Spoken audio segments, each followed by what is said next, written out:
A single dad janitor hummed a gentle lullaby to calm a crying girl in a corporate lobby, unaware that her billionaire mother, watching from 40 floors above, recognized every note of that sacred melody and realized the impossible truth about who this man really was. What started as a simple act of kindness between a maintenance worker and a distressed young girl would unravel a web of missed opportunities, hidden identities, and corporate failures that had kept two broken families apart for years. The lullaby that Kelvin Albright hummed that Tuesday evening wasn't just any song. It was a melody that connected him to the most powerful woman in the building in ways neither of them could have imagined. This is the story of how a forgotten application, a biased hiring system, and a moment of pure human compassion would expose the devastating irony of a company that had rejected the exact person they desperately needed, while he worked just floors below, invisible to everyone except the one person who mattered most. Before we jump back in, tell us where you're tuning in from, and if this story touches you, make sure you're subscribed, because tomorrow, I've saved something extra special for you. The polished granite floors of Aurora Tower's 58th floor lobby felt like ice beneath 9-year-old Saffron Hayes' legs as she sat curled against the floor-to-ceiling windows, her small frame shaking with silent sobs. The late evening sun cast long shadows across the space where Sterling Dynamics conducted its most important business deals. But none of the executives hurrying past with their briefcases and urgent phone calls seemed to notice the young girl. Falling apart in plain sight, Saffron pressed her forehead against the cool glass, trying to calm the crushing weight that had settled in her chest like a stone. The breathing exercises Dr. Morrison had taught her weren't working anymore. Nothing was working anymore. The familiar panic was rising again, making her heart race and her vision blur as the world around her seemed to spin out of control. Below, her meridian city stretched endlessly in all directions, a maze of glittering lights and busy streets where normal families were probably sitting down to dinner together, where other kids her age were playing games or watching movies, instead of waiting alone in corporate lobbies while their mothers conquered the business world one acquisition at a time. The Sterling Dynamics lobby had become her second home over the past 2 years, ever since the divorce finalized and her father moved to Seattle for his new job. Her mother, Elora Sterling, CEO and founder of one of the fastest-growing tech companies in the Pacific Northwest, had promised that things would get easier once they settled into their new routine. But easier had never come. Instead, Saffron's life had become a carefully orchestrated performance of perfection that left no room for the simple comfort of being understood. The other executives walked past her with the practiced efficiency of people who had learned to navigate around obstacles without truly seeing them. Their conversations filled the air with words like market penetration and quarterly projections, creating a soundtrack of success that somehow made Saffron feel more invisible than ever. She had become part of the furniture in this place, a small, sad fixture that everyone had grown accustomed to stepping around. Her backpack sat beside her, heavy with homework from Meridian Preparatory Academy, the exclusive private school where every student was expected to excel in multiple languages, advanced mathematics, and competitive academic programs that would prepare them for Ivy League universities. The violin case leaning against the window contained the instrument she was supposed to be practicing for her recital next month, though the thought of performing in front of hundreds of people made the panic surge even stronger. Tonight's breakdown had started during her after-school Mandarin tutoring session with Mrs. Chun, when she couldn't remember the tones for words she'd practiced 100 times. The disappointment in her tutor's eyes had triggered something deep and painful, a fear of failure that seemed to grow stronger every day despite all the resources her mother provided to help her succeed. The tears came harder now, hot and desperate, against her cheeks as she realized that no one was coming to check on her. Her mother's assistant had already called twice to say that the board meeting was running late, that Saffron should do her homework and wait patiently like always. But patience felt impossible when every breath required conscious effort, and every sound in the lobby seemed amplified to an unbearable volume. The weight of expectation pressed down on her small shoulders like a physical force. Tomorrow there would be another early morning piano lesson before school, followed by advanced chemistry tutoring during lunch, then debate team practice after regular classes ended. Her calendar was packed with opportunities that other kids could only dream of, yet all Saffron dreamed of was a single afternoon when she could just be 9 years old. Without apologizing for not being extraordinary, she had tried to explain the feeling to Dr. Morrison during their weekly sessions, but the words never came out right. How could she tell the child psychologist that she felt like she was drowning in her mother's love? That every gift, every opportunity, every carefully planned experience felt like another weight pulling her underwater? Dr. Morrison would probably just adjust her anxiety medication again and suggest more coping strategies that felt as artificial as everything else in her meticulously managed life. The lobby around her continued its evening ritual of important people doing important things, while Saffron sat forgotten in her corner, struggling to breathe and wondering if this crushing feeling in her chest would ever go away. She closed her eyes and tried to remember what it felt like before the divorce, before the move to Meridian City, before her life became a project to be optimized rather than a childhood to be cherished. But those memories felt like they belonged to someone else, a different girl who had laughed easily and played without purpose and fallen asleep to bedtime stories instead of productivity podcasts. That girl had disappeared somewhere in the transition from family to single-parent success story, leaving behind only this anxious, overwhelmed version who couldn't seem to live up to the potential everyone insisted she possessed.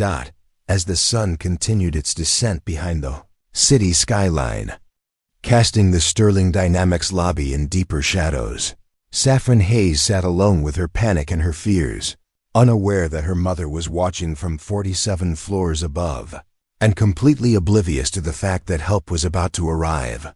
From the most unexpected source imaginable, the gentle humming began as a whisper, so soft that Saffron almost thought she was imagining it. Through her tears, she saw a man in a simple gray maintenance uniform approaching with a cleaning cart, his movements unhurried and deliberate, as he began wiping down the nearby tables and straightening the chairs that had been left askew by the evening's business activities. Kelvin Albright had been working the night shift at Aurora Tower for 18 months, arriving each evening at 6 o'clock to clean the executive floors while the building slowly emptied of its daytime inhabitants. At 42, he possessed the kind of quiet dignity that came from years of honest work and single parenthood, his gentle demeanor hiding depths of experience that his janitorial uniform couldn't begin to suggest. But tonight, something was different. The soft sounds of distress coming from the corner near the windows had caught his attention immediately, triggering instincts that he hadn't used professionally in over 3 years.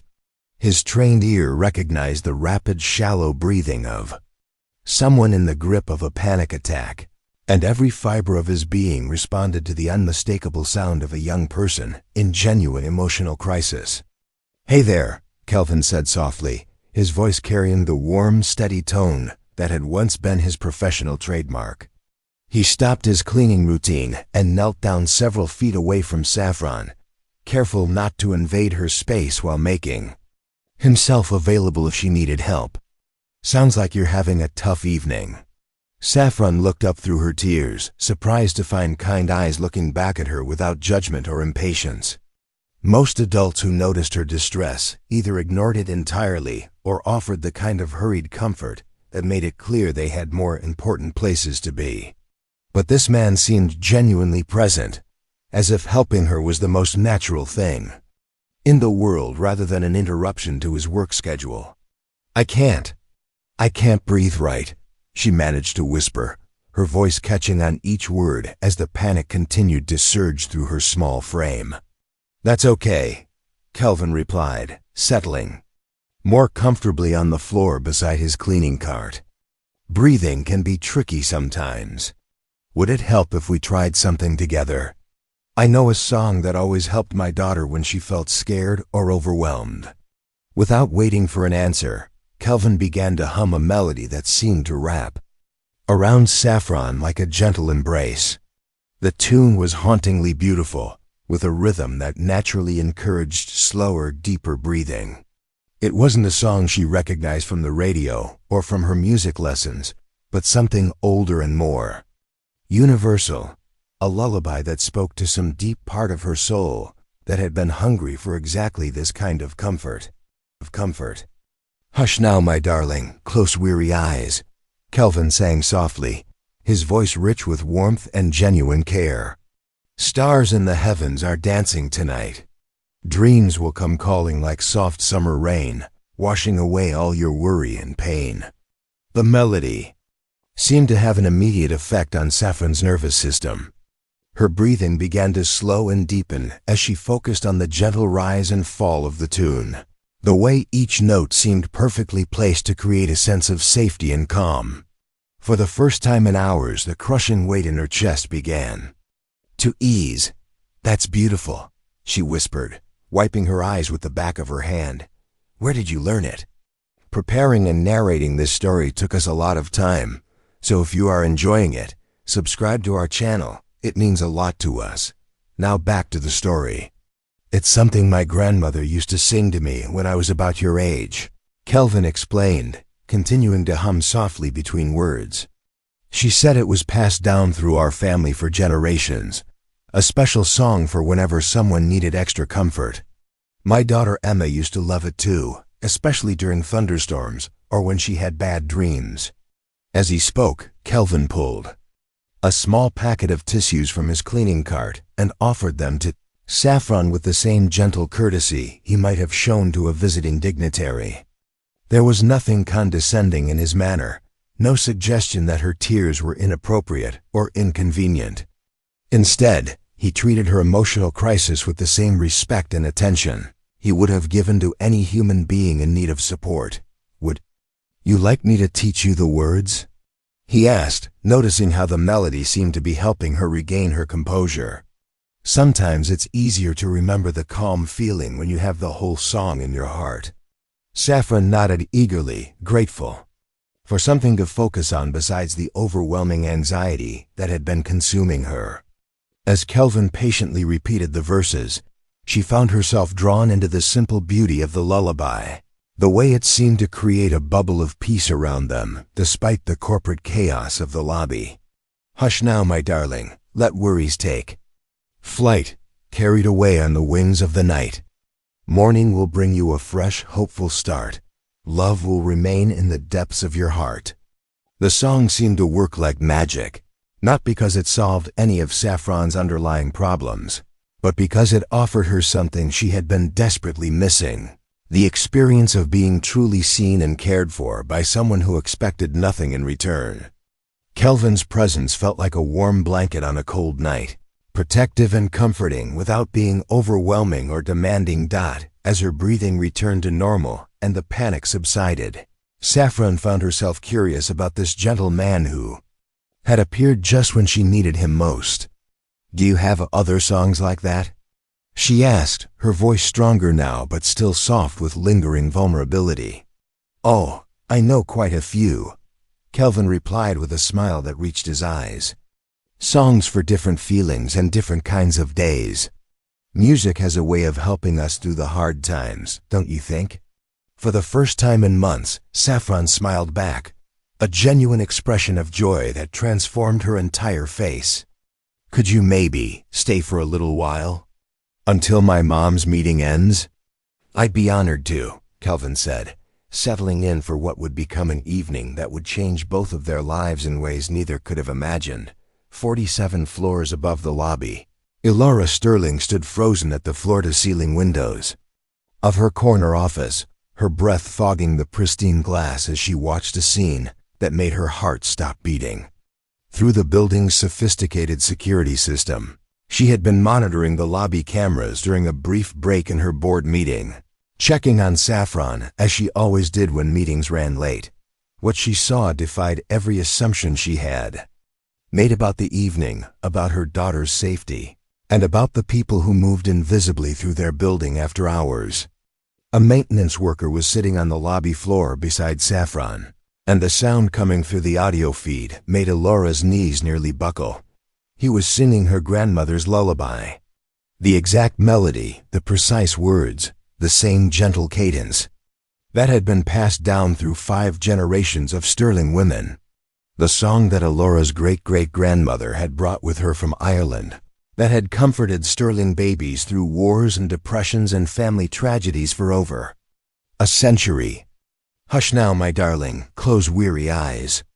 Elora's hand pressed against her throat as the impossible melody continued, each note perfectly matched to the version her own grandmother had sung to her during childhood summers in County Cork.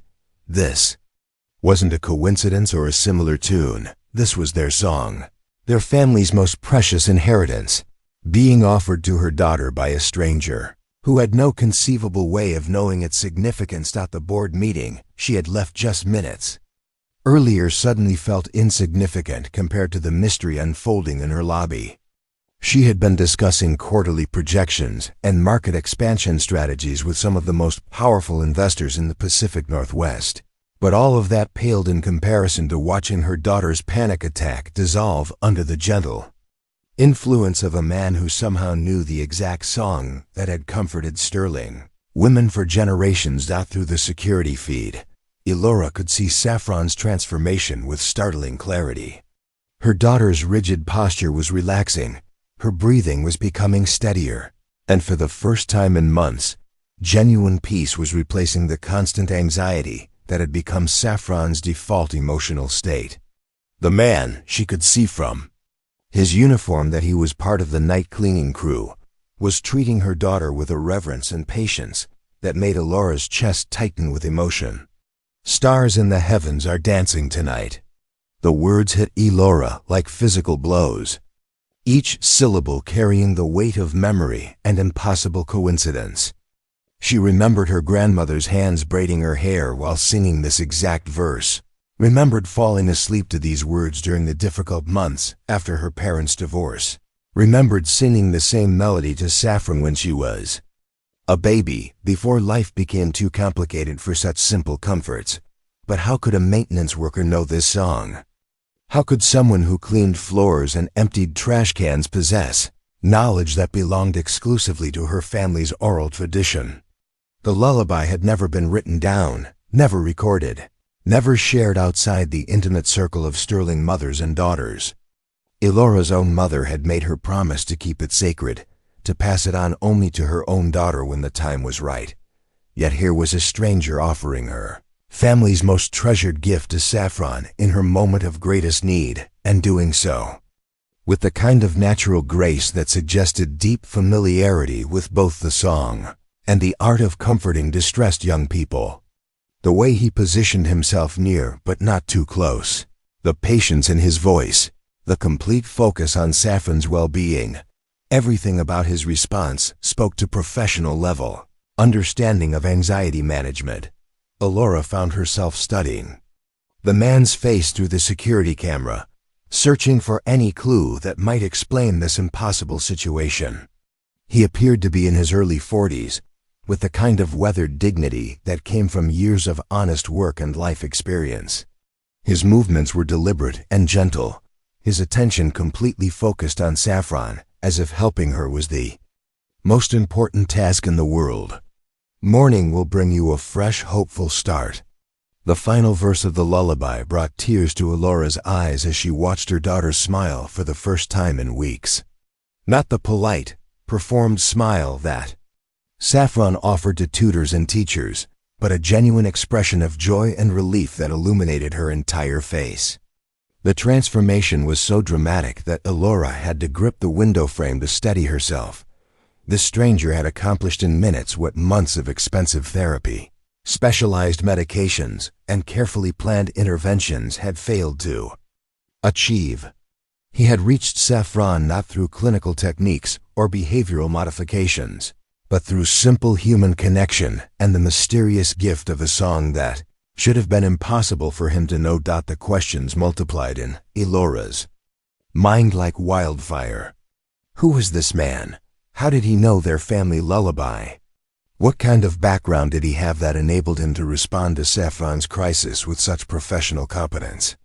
Why was someone with obvious experience in anxiety management working as a janitor in her building? But even as the mystery deepened, Elora felt something else stirring in her chest, a profound gratitude mixed with devastating self-awareness. This man had been present for her daughter in a way that she, despite all her resources and authority, had failed to be. He had offered Saffron exactly what she needed most: patient attention, genuine care, and the kind of emotional safety that no amount of money could purchase. The irony was crushing. Elora had built Sterling Dynamics into a billion-dollar empire, partly to ensure that Saffron would never lack for anything.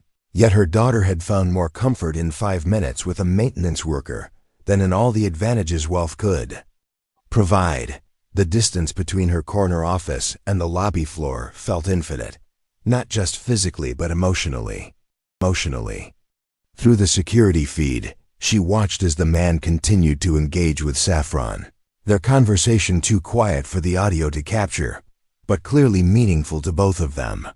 Her daughter was animated now, gesturing as she spoke, her body language completely transformed from the rigid panic of an hour earlier.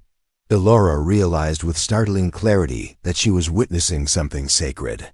Not just the healing of her daughter's immediate crisis, but a moment of genuine human connection that had been missing from their lives for far too long. This stranger had done more than calm Saffron's anxiety. He had reminded her what it felt like to be truly seen and valued by another human being. As she watched the impossible scene continue to unfold, Elora Sterling began to understand that this evening would mark a turning point in their lives, though she had no idea yet just how profound that transformation would prove to be. Saffron Hayes's days had become a meticulously orchestrated symphony of achievement, each note precisely timed and executed with the kind of perfection that left no room for spontaneity or joy. Her life looked extraordinary on paper: private tutors, exclusive schools, cultural experiences that most young people could only dream of.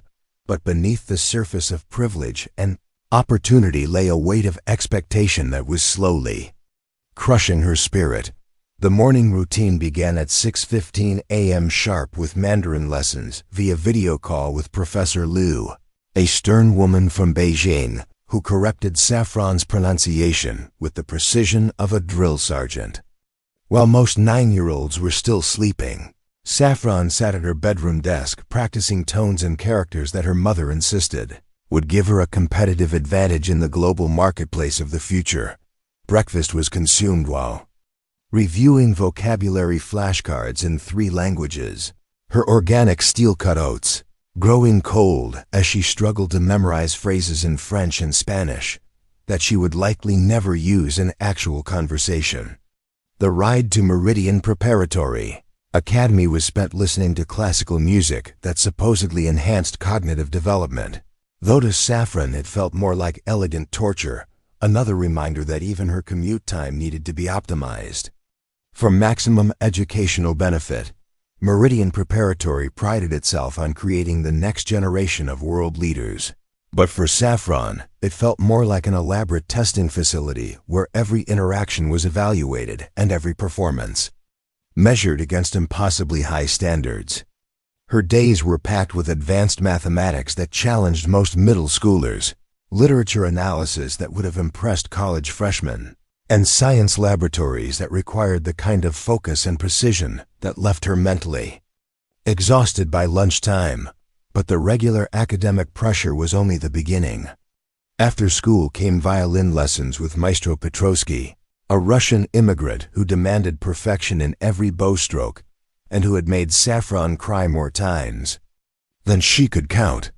His criticism was always constructive, always aimed at improvement, but it felt like a constant reminder that she was never quite good enough, never quite meeting the standards that everyone seemed to expect from Elora Sterling's daughter. French conversation sessions with Madame Dubois followed the violin torture, conducted entirely in a language that Saffron could understand academically, but couldn't feel emotionally. The conversations were stilted and artificial, focused on topics like international business and cultural diplomacy rather than the simple pleasures and concerns that actually occupied a 9-year-old's mind. Tennis lessons at the exclusive Meridian Country Club came next, where Saffron's serve was analyzed and corrected by a former professional player who seemed incapable of understanding that not every young person possessed the desire to dominate their opponents with ruthless efficiency. The court felt like another stage where her performance was constantly scrutinized, another arena where falling short of excellence was treated as a personal failure rather than a normal part of learning. Coding club, chess team, and academic decathlon rounded out her weekly schedule, leaving precious little time for the kinds of unstructured play that her nervous system desperately craved. Every activity was designed to build character, develop skills, or enhance college applications that were still nearly a decade away. The adults in her life spoke constantly about her potential and her bright future, but Saffron often felt like she was living someone else's life, following a script written by people who had forgotten what it meant to be 9 years old. The panic attacks had started 6 months earlier, beginning as a flutter in her chest during a particularly challenging violin recital. At first, the episodes were manageable, brief moments of overwhelming anxiety that she could hide behind polite smiles and perfect posture.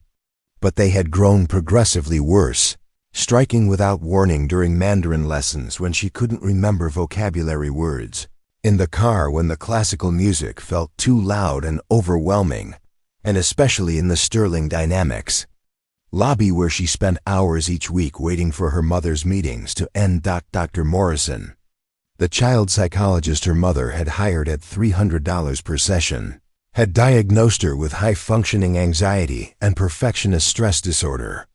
The terminology made Saffron feel like a broken machine that needed fixing rather than a young person who was drowning under the weight of impossible expectations. The therapy sessions themselves had become another appointment to keep, another performance to manage, another adult who spoke about her problems in clinical terms that somehow made her feel more isolated than ever. The medications Dr. Morrison prescribed had helped with some of the physical symptoms, the racing heart, the shallow breathing, the overwhelming sense of doom that could strike without warning, but they couldn't address the fundamental problem. Saffron's life had become so structured, so optimized for success, that there was no space left for the simple human experiences that her soul needed to flourish.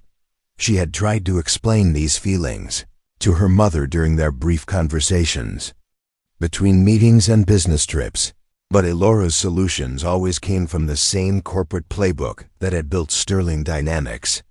Identify the problem, allocate resources, optimize outcomes. More tutoring to reduce academic stress. A color therapist to redesign her bedroom for maximum calm. A nutritionist to ensure her diet supported cognitive function. Everything except the one thing Saffron needed most: her mother's undivided attention and unconditional love. The irony was devastating. In trying to give Saffron every possible advantage, Elora had created a childhood that felt more like a corporate training program than a time for wonder and discovery.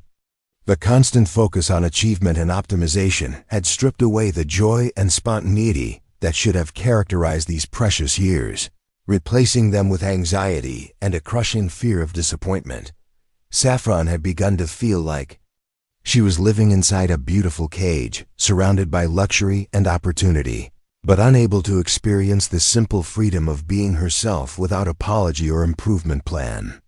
The adults in her life meant well. She understood that intellectually, but their love felt conditional on her performance, their approval dependent on her ability to meet standards that seemed to rise higher with each passing month. Waiting in the Sterling Dynamics lobby had become a metaphor for her entire existence. Sitting quietly, trying to be invisible, hoping not to disappoint anyone with her presence, while yearning for someone to simply see her as she truly was rather than as a project to be perfected.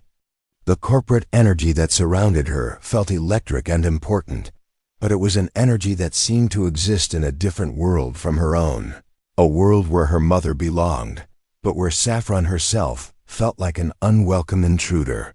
Tonight's breakdown had been building for weeks, the pressure accumulating like water behind a dam until something finally gave way.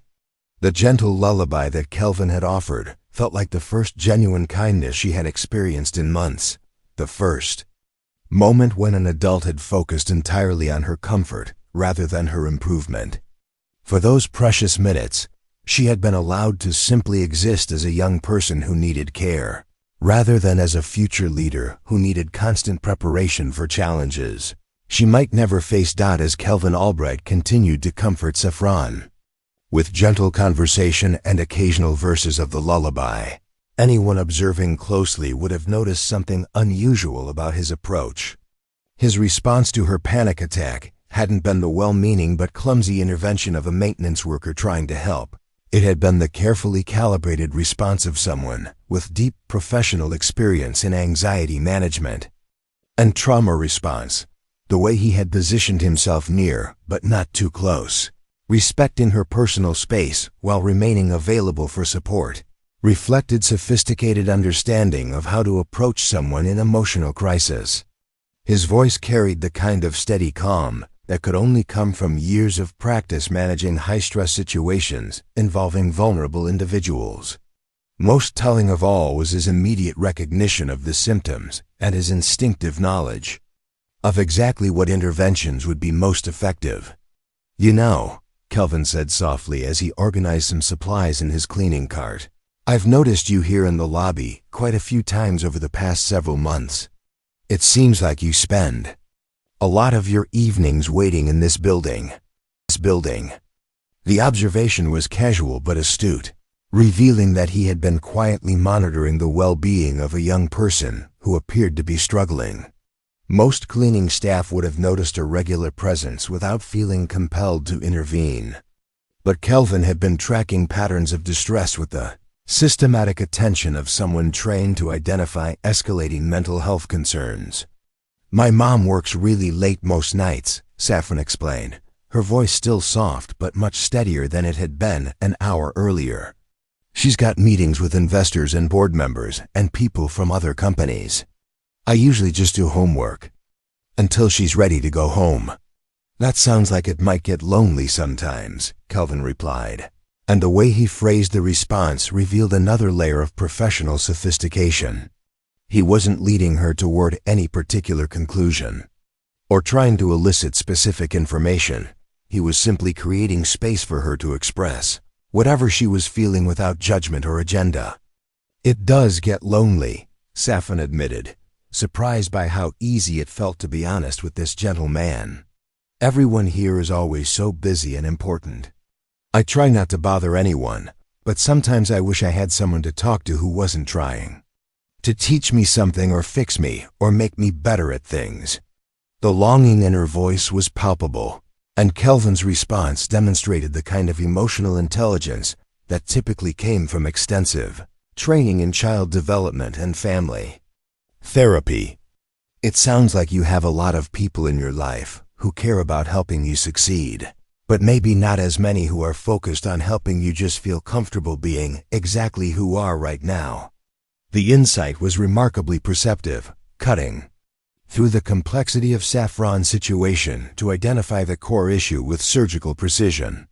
Most adults would have responded with platitudes about gratitude or suggestions for making the best of her circumstances. But Kelvin had immediately understood the fundamental problem, that her life was organized around becoming rather than being, around future potential rather than present contentment. "Exactly," Saffron said, her eyes lighting up with the recognition that comes from feeling truly understood.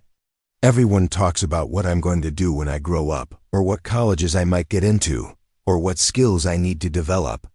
But nobody ever asks what I like right now, or what makes me happy, or if I'm okay with how things are. What do you like right now?" Kelvin asked, settling more comfortably on the lobby floor, as if he had all the time in the world for this conversation. The question was simple but revolutionary in Saffron's experience. An adult asking about her present happiness rather than her future achievements. As she began to answer, describing her love of astronomy and her fascination with ocean creatures, and her secret enjoyment of silly comedy movies that served no educational purpose whatsoever, Kelvin listened with the kind of focused attention that made her feel like her words mattered. He asked follow-up questions that demonstrated genuine curiosity about her inner world, and he responded to her answers with enthusiasm that felt completely authentic. But perhaps most remarkably, when Saffron mentioned her struggles with the panic attacks and her difficulty sleeping, Kelvin offered suggestions that revealed extensive knowledge of anxiety management techniques. He taught her a breathing exercise that he called balloon breathing, inflating her belly like a balloon on the inhale and slowly deflating it on the exhale.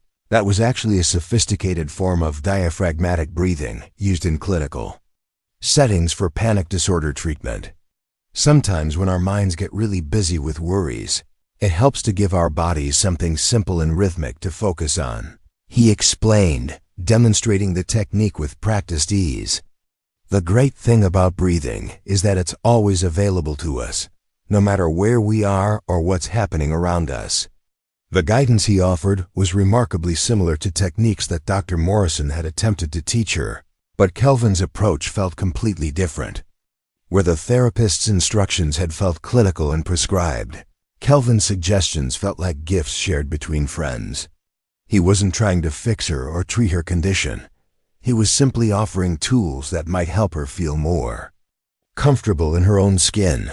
When Saffron mentioned her difficulty with perfectionism, particularly around her music lessons, Kelvin shared a story about his own daughter's struggles with performance anxiety during school presentations. Emma used to get so nervous about making mistakes that she couldn't enjoy the thing she was actually good at, he said. We started talking about how mistakes are just information. They tell us something useful about how to do things differently next time, but they don't say anything bad about who we are as people. The reframe was sophisticated and therapeutically sound, the kind of cognitive restructuring that typically required months of professional intervention to achieve. Yet Kelvin offered it casually, wrapped in a personal story that made the wisdom feel accessible and real, rather than theoretical and imposed. As their conversation continued, other aspects of his unusual competence became apparent.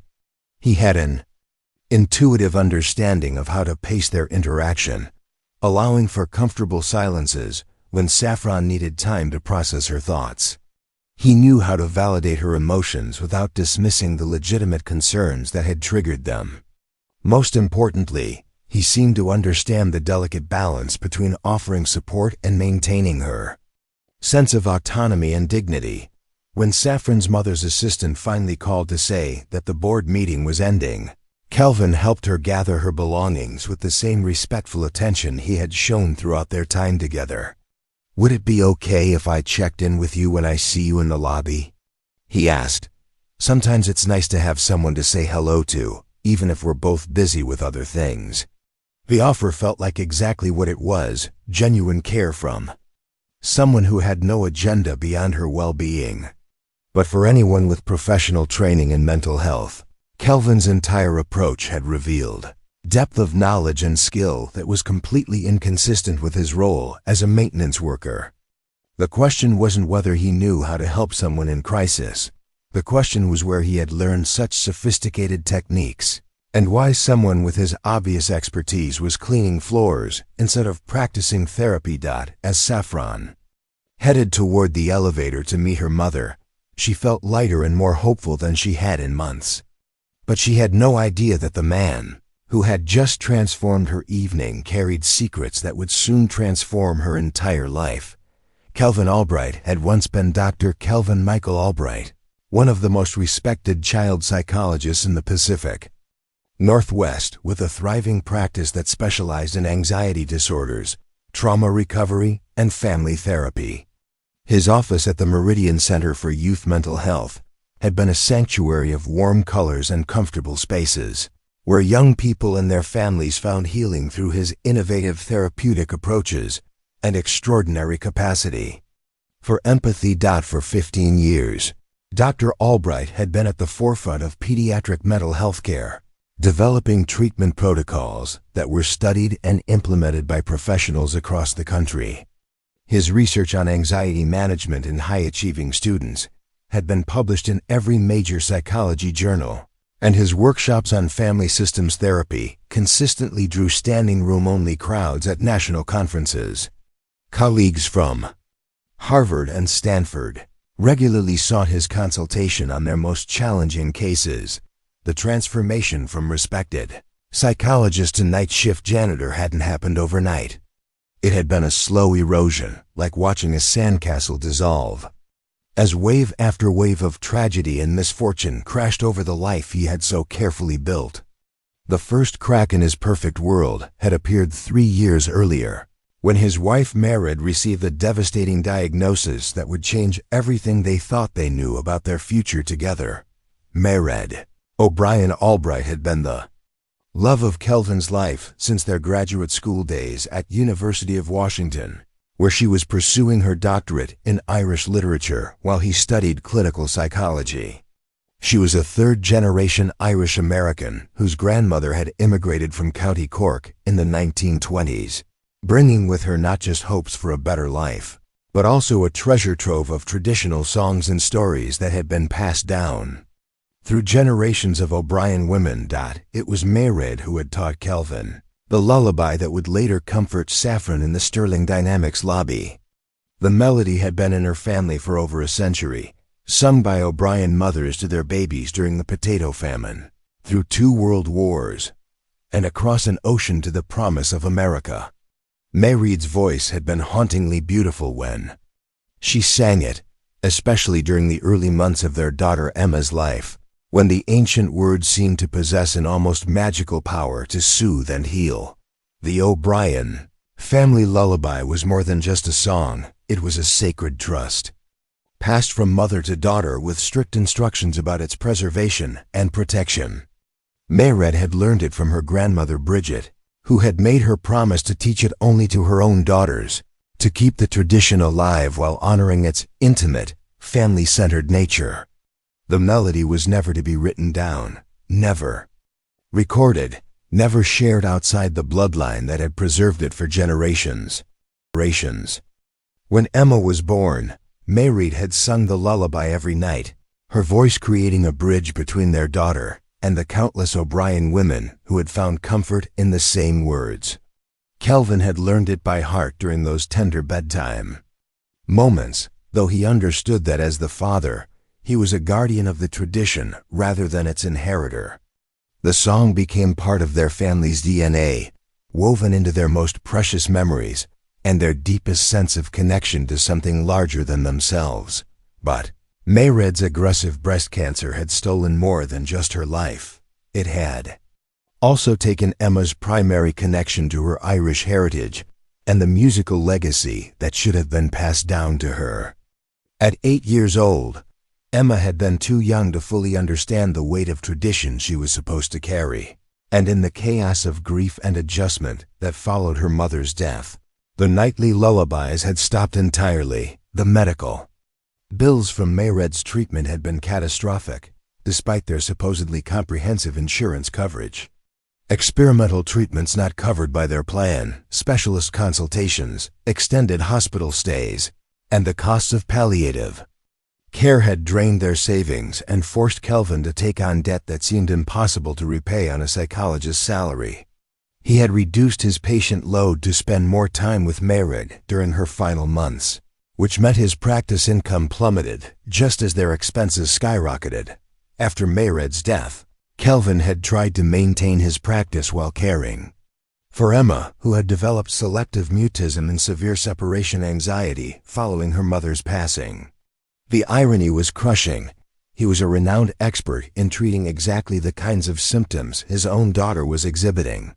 Yet his grief and overwhelm made it nearly impossible for him to help her effectively. Professional competence meant nothing when personal loss had shattered his ability to maintain the emotional boundaries that Effective therapy required. The malpractice lawsuit that destroyed his career had been filed by the parents of a teenage patient who had attempted suicide during a particularly difficult period in her treatment. While the girl had ultimately recovered and gone on to thrive, her parents blamed Dr. Albright for not preventing the crisis, claiming that his methods were experimental and dangerous. The case was eventually dismissed, but not before the legal fees had consumed the remainder of his savings, and the stress had triggered his own breakdown. The State Board of Psychology had placed his license under review during the lawsuit, requiring extensive documentation and review processes that made it impossible for him to see patients or generate income. The review ultimately cleared him of any wrongdoing, but the 18 months of investigation had forced him to close his practice entirely. By the time his license was fully restored, he had lost his office lease.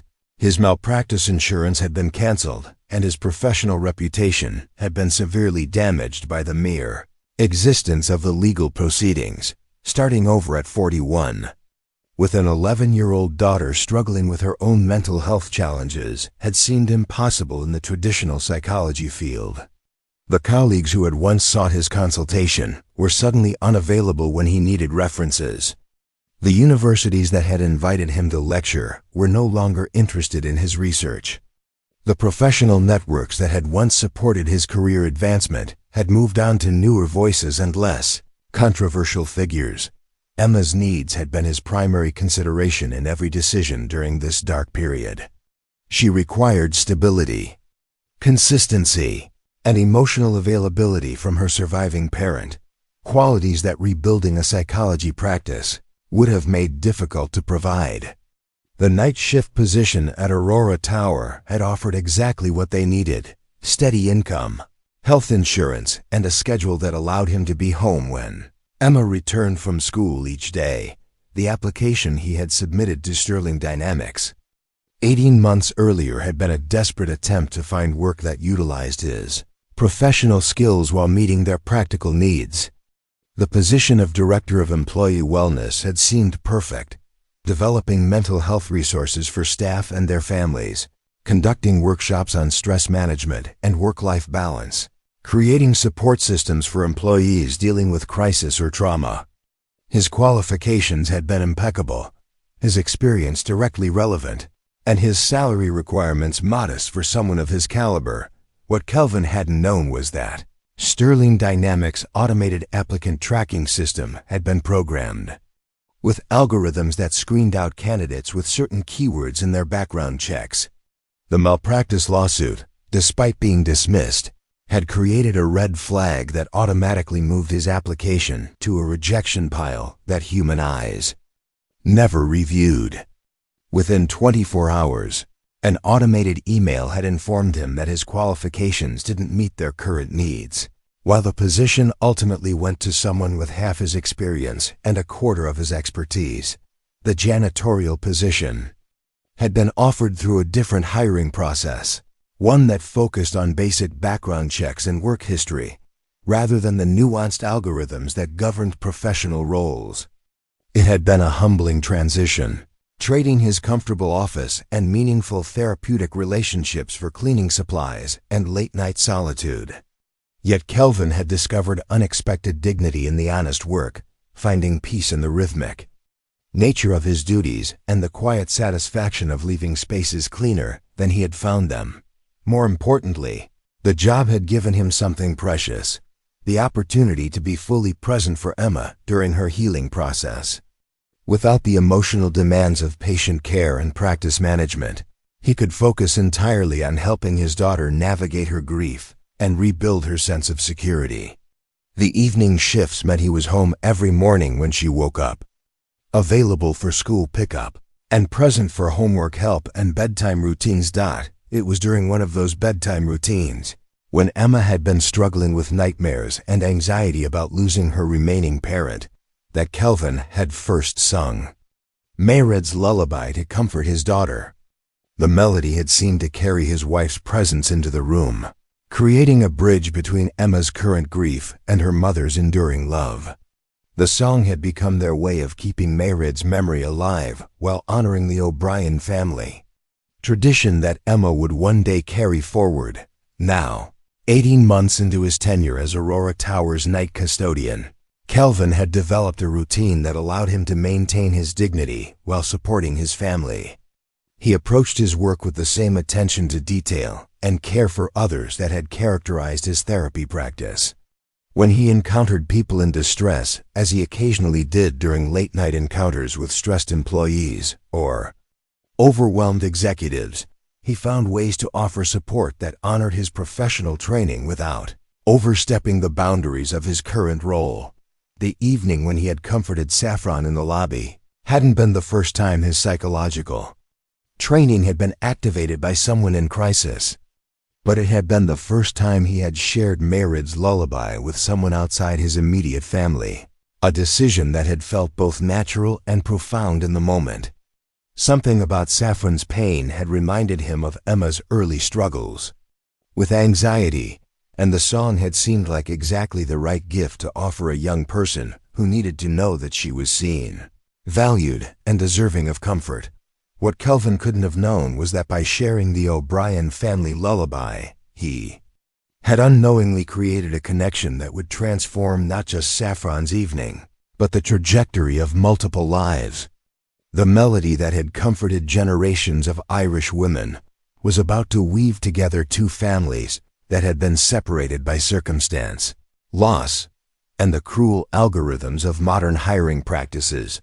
The man who cleaned floors on the 58th floor of Aurora Tower carried within him the knowledge and experience to heal the very wounds that Sterling Dynamics had been trying unsuccessfully to address through expensive consultants and corporate wellness programs. He possessed the exact combination of professional expertise and personal wisdom that Elora Sterling's family desperately needed, while working invisibly in the same building where that need was most acute. As Kelvin finished his cleaning rounds that evening, humming softly to himself while organizing his supplies, he had no idea that his simple act of kindness was about to expose one of the most profound ironies in corporate history and reunite him with a purpose he had thought was lost forever. Investigation into Kelvin Albright's background began at 3:47 a.m. when Elora Sterling finally returned to her office after ensuring that Saffron was safely home and settled for the night. Unable to sleep or focus on anything else, she had asked her assistant to pull the employment records for every member of the night custodial staff, but particularly the man who had comforted her daughter with impossible knowledge of their family's most sacred tradition. What Marcus Chun, her head of human resources, discovered in the early morning hours would haunt Elora for the rest of her life. The initial background check had revealed basic information. Kelvin Michael Albright, 42 years old, single, father of an 11-year-old daughter named Emma, 18 months of exemplary service in building maintenance, with no disciplinary actions or performance concerns. But Marcus, sensing the unusual urgency in his CEO's request, had dug deeper into the company's hiring database, searching for any previous interactions between Sterling Dynamics and their night janitor. The discovery had made Marcus physically sick to his stomach. Buried in the rejected applications folder of their talent acquisition system was a file that read like a cosmic joke played by an indifferent universe. Dr. Kelvin Michael Albright, licensed clinical psychologist with 15 years of experience in pediatric mental health, had submitted what might have been the most qualified application Sterling Dynamics had ever received for their Director of Employee Wellness position. His resume had been a masterpiece of relevant experience and innovative thinking. Doctoral degree in clinical psychology from University of Washington, graduating summa cum laude with a dissertation on anxiety management in high-achieving adolescents. 15 years of practice at the Meridian Center for Youth Mental Health, where he had developed therapeutic protocols that were being used by practitioners across the country. Published researcher with over 40 peer-reviewed articles in journals like Child Psychology Review and Family Therapy Quarterly. The cover letter had been thoughtful and specific, demonstrating clear understanding of Sterling Dynamics' corporate culture and mission. Dr. Albright had written eloquently about his vision for comprehensive employee wellness programs that addressed not just physical health, but also the mental and emotional challenges faced by workers in high-pressure environments. He had proposed innovative approaches to supporting employees' families, particularly in managing the unique stresses that came with having parents in demanding executive roles.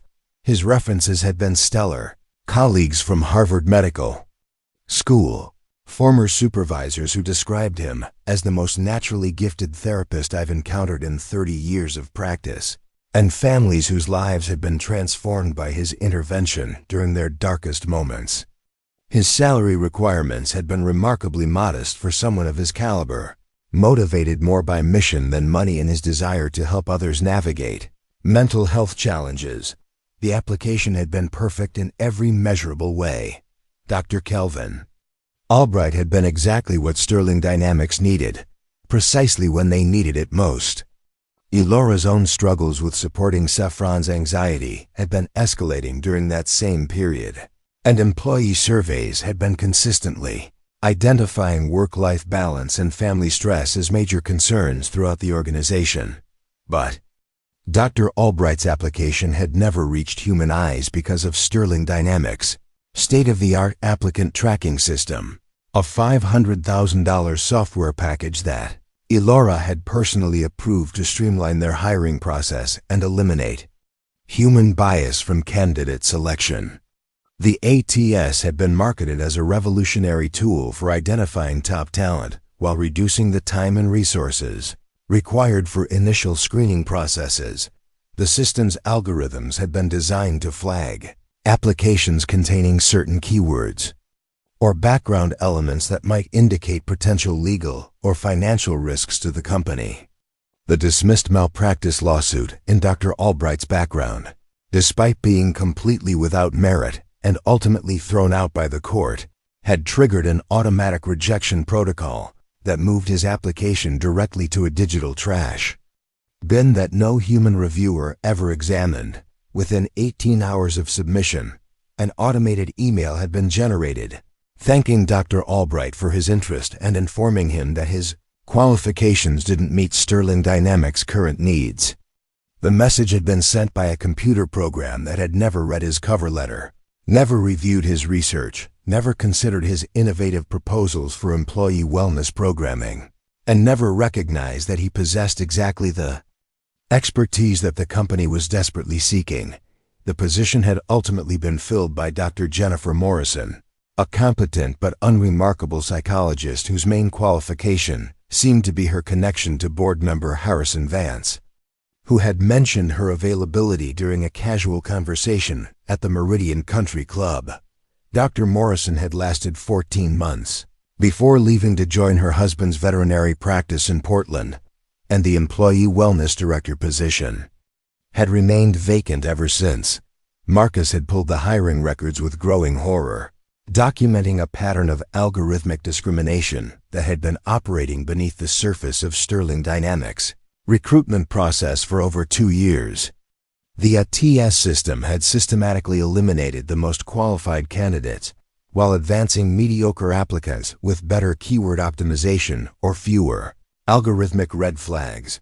Dr. Albright had been just one victim of a hiring process that had become so automated and risk-averse that it had lost all connection to actual human judgment and common sense. The mathematics of the situation were devastatingly simple.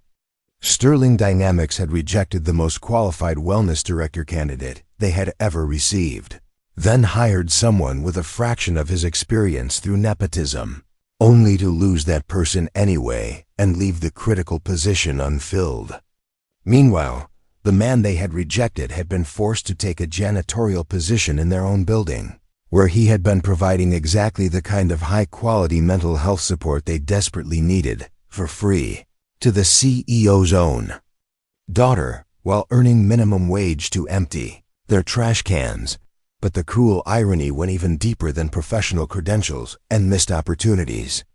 Marcus had continued his investigation into Dr. Albright's background, uncovering the personal tragedy that had necessitated his career transition and the financial circumstances that had forced him to accept work so far beneath his qualifications and expertise, the death of his wife from breast cancer, the medical bills that had bankrupted him despite insurance coverage, the malpractice lawsuit that had been filed by desperate parents looking for someone to blame for their daughter's suicide attempt. All of it painted a picture of a man who had been systematically destroyed by circumstances beyond his control, then rejected by the very organizations that should have recognized his value and expertise. Most heartbreaking of all was the discovery of his late wife's identity and background. Mered O'Brien Albright had been a descendant of the same county Cork family line that had produced Elora's great-great-grandmother, Bridget O'Brien Sterling. The two women had been distant cousins, separated by geography and generations, but connected by the same bloodline that had preserved the family lullaby for over a century.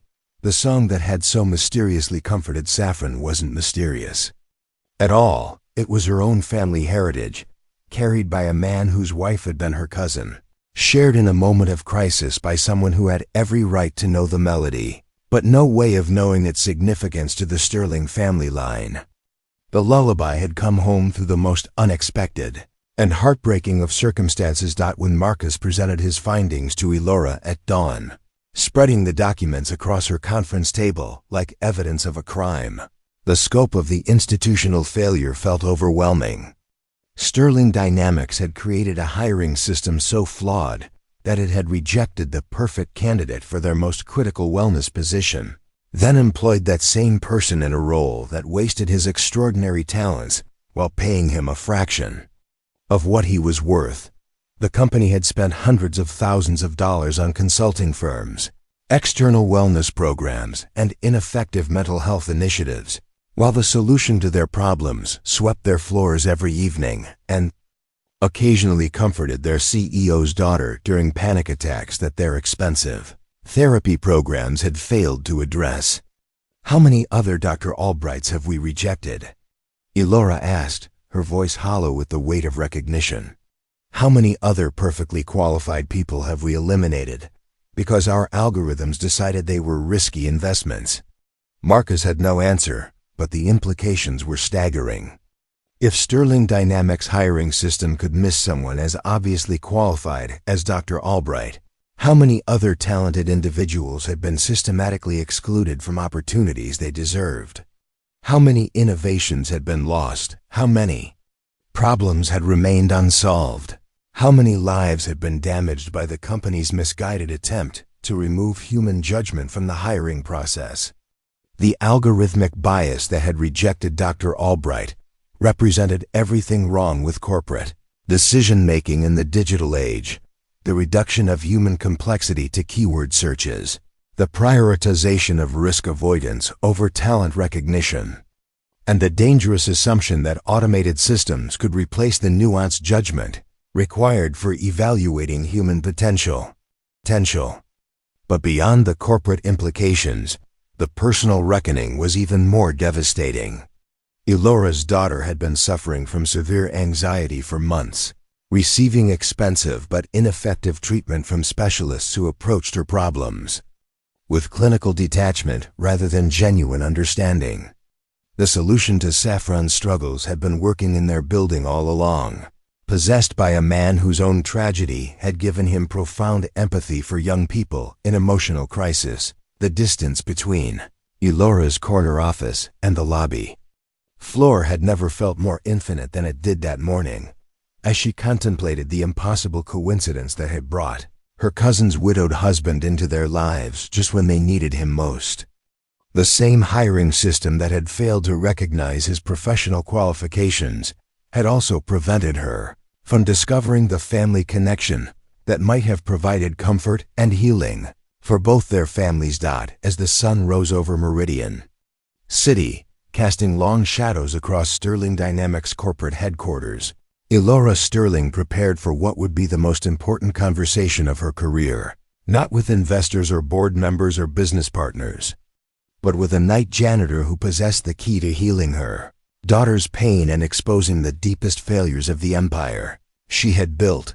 The confrontation that would change everything happened on a Thursday evening in the same lobby where Kelvin had first comforted Saffron. But this time the space felt charged with possibility and heavy with the weight of revelation. Elora had dismissed her evening meetings, cleared her calendar, and spent hours rehearsing what she would say to the man who had unknowingly carried her family's legacy into her daughter's life at the moment when it was needed most. She found Kelvin methodically cleaning the windows that overlooked Meridian City's skyline, his movements precise and meditative as he worked with the same attention to detail that had once characterized his approach to therapy. The building was nearly empty at this hour, the corporate energy that usually filled the space replaced by the peaceful quiet that came with evening's arrival. "Mr. Albright," Elora said softly, her voice carrying a mixture of nervousness and determination that surprised them both. "Could I speak with you for a few minutes? About the other evening when you helped my daughter?"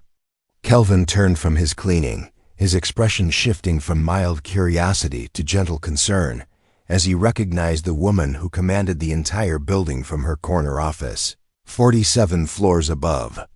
"Of course, Miss Sterling. I hope Saffron is feeling better. She seemed pretty overwhelmed when I saw her."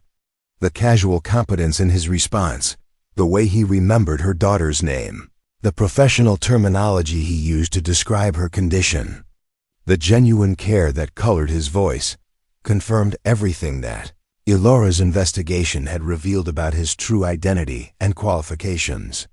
This wasn't a maintenance worker trying to be helpful. This was a trained psychologist responding to a mental health crisis with the kind of expertise that had once made him one of the most respected practitioners in his field.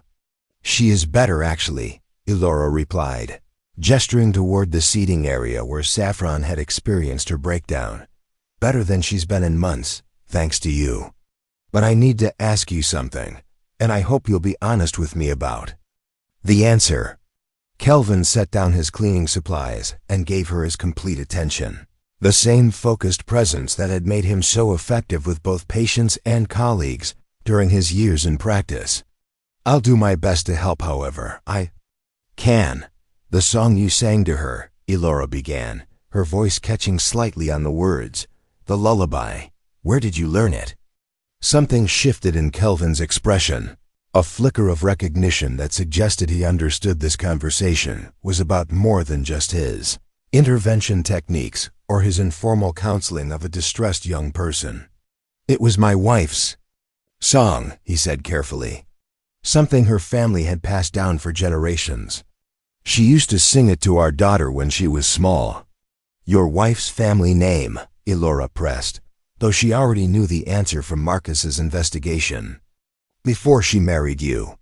"O'Brien," Kelvin said, his voice soft with memory and loss. "Mayred O'Brien. Her grandmother came from County Cork in Ireland, brought the song with her when she immigrated in the 1920s. The confirmation hit Elora like a physical blow, even though she had been expecting it. "Bridget O'Brien was my great-great-grandmother," she whispered. "The same woman who taught that lullaby to my family. We're cousins, Mr. Albright. Distant cousins, but family nonetheless." The silence that followed was profound, filled with the weight of impossible coincidence and the recognition of connections that ran deeper than either of them had imagined. Kelvin stared at her as the implications began to settle, his professional composure finally cracking as the full scope of what she was telling him became clear. "That's impossible," he said, though his voice carried no conviction. "The song was supposed to stay in the family. Mayred made me promise to teach it only to Emma, to keep the tradition alive but private." "You did keep it in the family," Elora said, tears beginning to form in her eyes. "Saffron is Emma's cousin, just like Mayred was mine. You gave my daughter exactly what she needed, not just comfort from her anxiety, but a connection to her heritage that I'd failed to provide." The revelation seemed to unlock something in Kelvin, and Elora watched as his professional mask finally slipped completely. "I've been carrying so much guilt about sharing that song with Saffron," he admitted. "I knew it wasn't meant for outsiders, but she seemed so lost, so desperate for comfort. It felt like Mayred was guiding me to sing it, like she wanted me to help." "She was helping," Elora said firmly. "Both our wives were helping, bringing our families together when we needed each other most." As the family connection settled between them, Elora felt the weight of her next revelation pressing against her chest. "But there's something else, Mr. Albright. Something that's going to be difficult to hear, but that you have a right to know." She pulled out the folder that Marcus had prepared, containing copies of his original application, the ATS rejection notice, and the documentation of how the hiring algorithm had eliminated his candidacy without human review. 18 months ago, you applied for our Director of Employee Wellness position." Kelvin's expression grew guarded. "I remember. I was rejected within a day. The email said my qualifications didn't meet your current needs." "That email was sent by a computer program," Elora said, her voice heavy with shame and anger.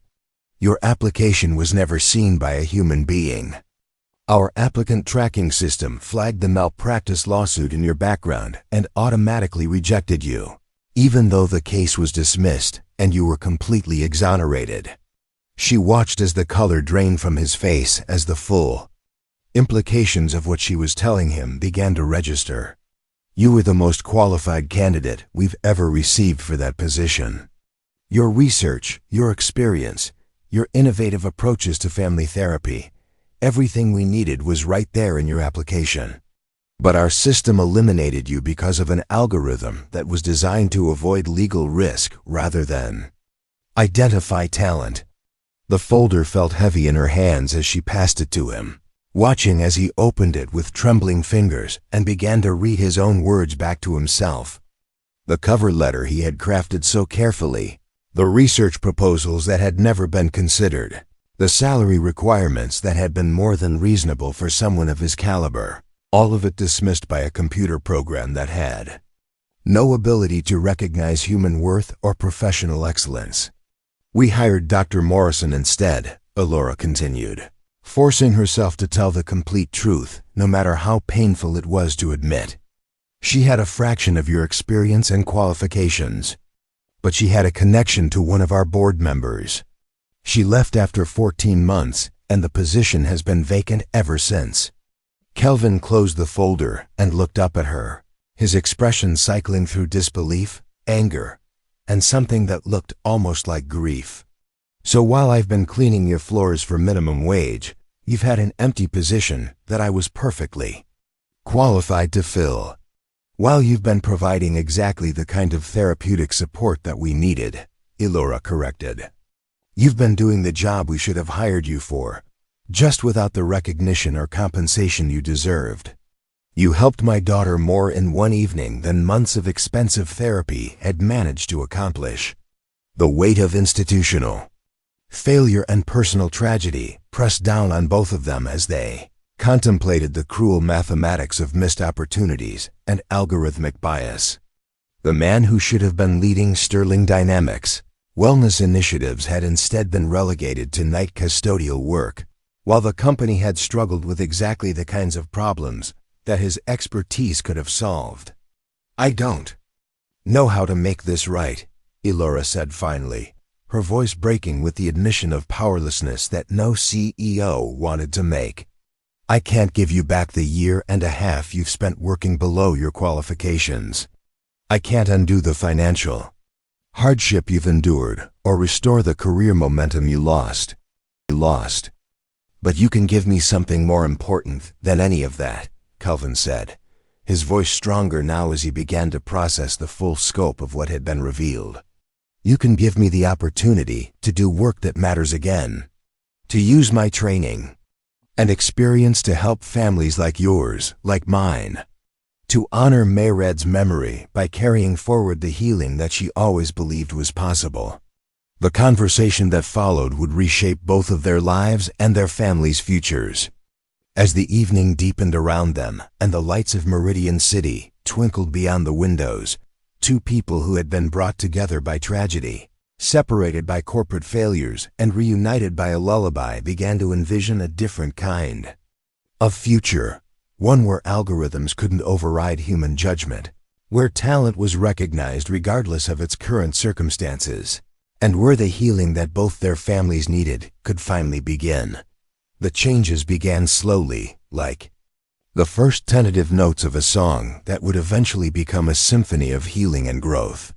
3 weeks after their evening conversation in the lobby, Kelvin Albright found himself in a position he had never quite imagined: Director of Employee Wellness and Family Support at Sterling Dynamics, while also maintaining his evening custodial duties by his own choice, a decision that initially puzzled Elora, but would prove to be one of the wisest aspects of their unconventional arrangement.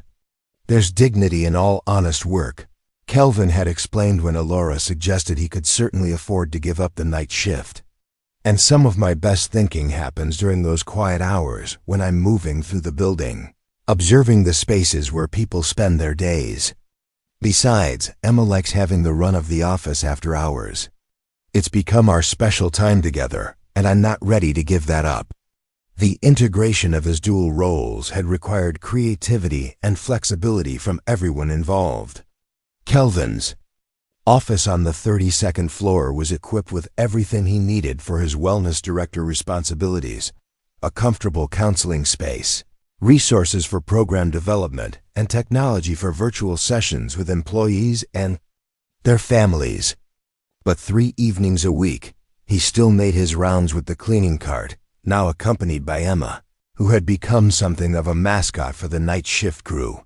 The first major transformation had been in Saffron's daily schedule. Though the changes had been implemented gradually to avoid creating new sources of anxiety around the loss of familiar routines, Dr. Morrison's expensive and ineffective sessions had been replaced by weekly meetings with Kelvin, but these felt completely different from traditional therapy. Instead of sitting in a clinical office discussing her problems, Saffron spent time in Kelvin's wellness center learning practical tools for managing anxiety while also engaging in activities that brought her genuine joy. "The goal isn't to eliminate anxiety entirely," Kelvin had explained to both Saffron and Elora during one of their family sessions. "Anxiety can actually be helpful information. It tells us when something needs our attention or when we're pushing ourselves beyond our natural limits. The goal is to develop a healthy relationship with those feelings so they can guide us rather than overwhelm us."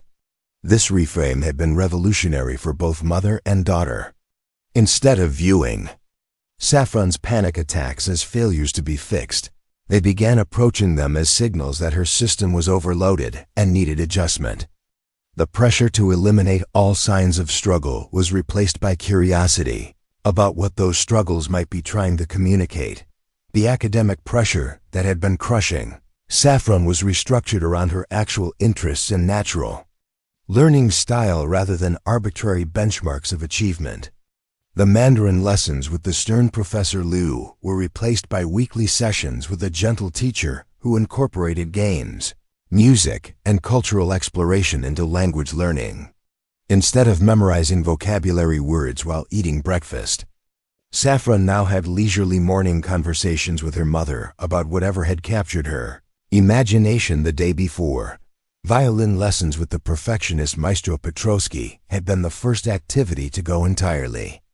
"I don't actually like playing violin," Saffron had admitted during one of her sessions with Kelvin.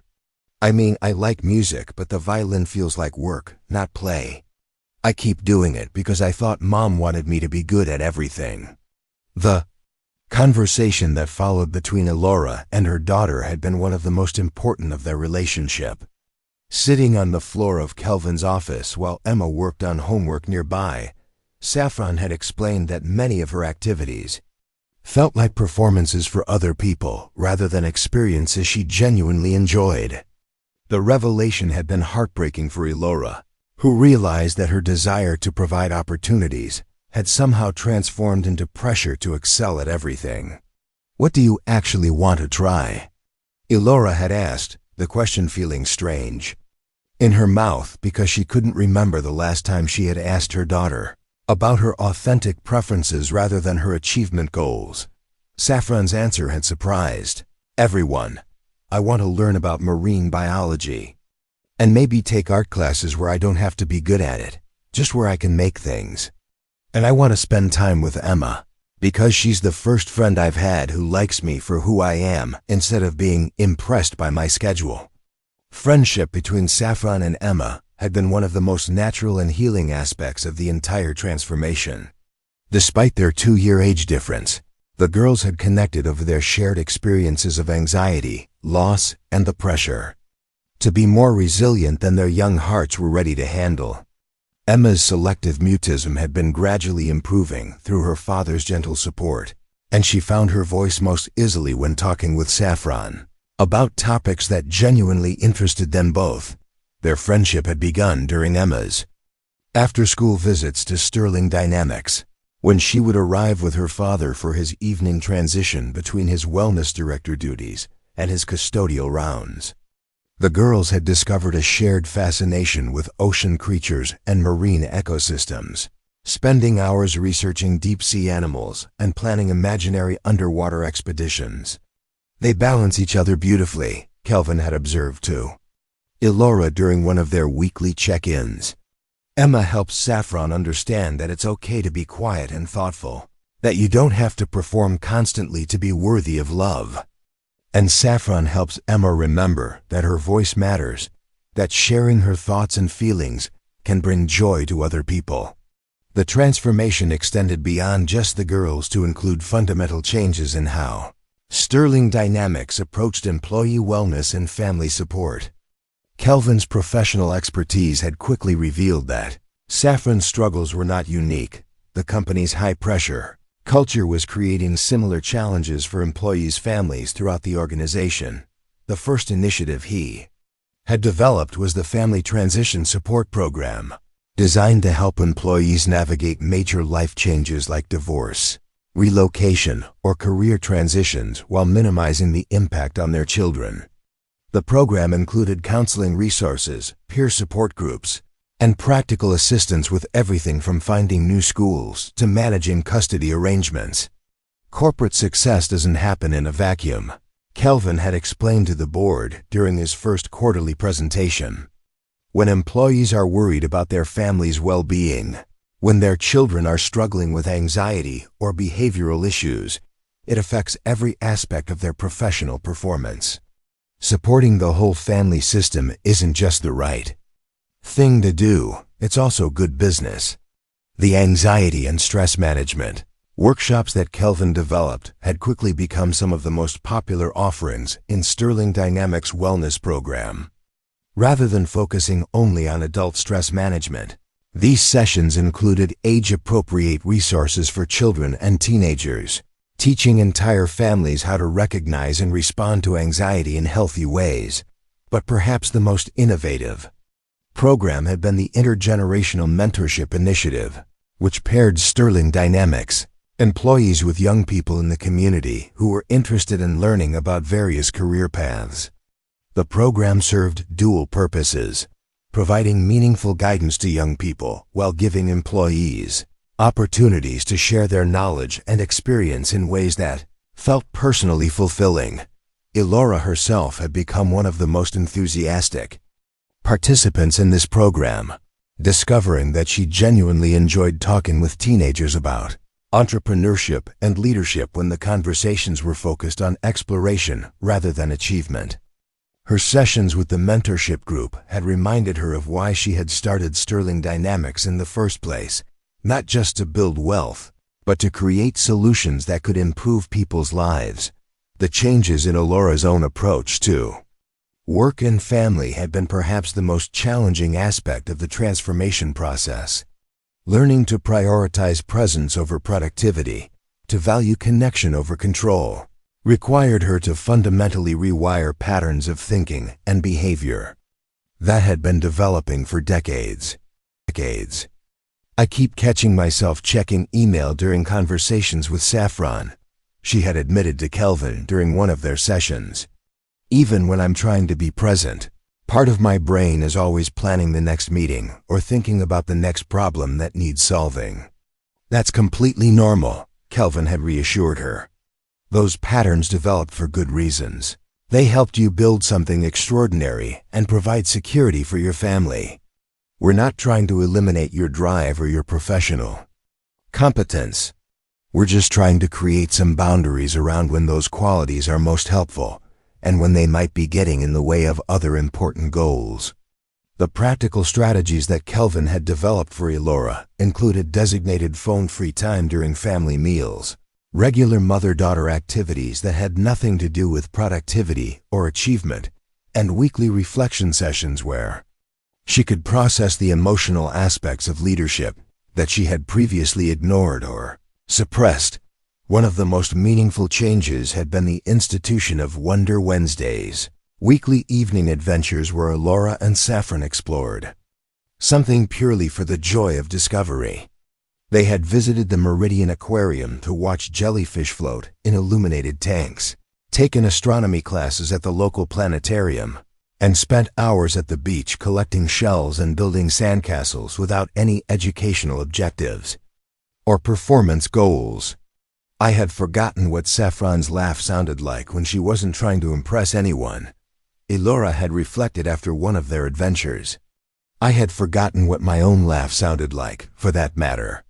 The workplace culture at Sterling Dynamics had also begun to shift in subtle but meaningful ways. The bubble breaks that had started as a whimsical experiment, 15-minute periods when employees could step away from their desks to engage in purely joyful, non-productive activities, had evolved into a broader recognition that creativity and innovation required space for play and mental rest. Employee satisfaction surveys showed dramatic improvements in work-life balance scores, stress management, and overall job satisfaction. Productivity had actually increased rather than decreased, supporting Kelvin's theory that supporting whole person wellness ultimately benefited professional performance as well. The most surprising development had been the emergence of employee-led initiatives that reflected the values Kelvin had introduced through his programs. A group of working parents had started a monthly family integration day, where employees could bring their children to the office for structured activities that helped kids understand their parents' work while giving families more time together. Legal department had initially worried about liability issues, and some executives had questioned the professional appropriateness of having children in the workplace. But the program had been such a success, with children asking thoughtful questions about technology and innovation, employees feeling more energized and creative after spending time with young people, and families developing stronger connections to the Sterling Dynamics community, that it had become a permanent offering. You know what I've realized? Elora had told Kelvin during one of their evening conversations, watching as Saffron and Emma collaborated on a marine biology presentation, that no teacher had assigned, but that both girls were passionately excited about. I spent so much energy trying to prepare Saffron for an uncertain future that I forgot to help her enjoy her very certain present.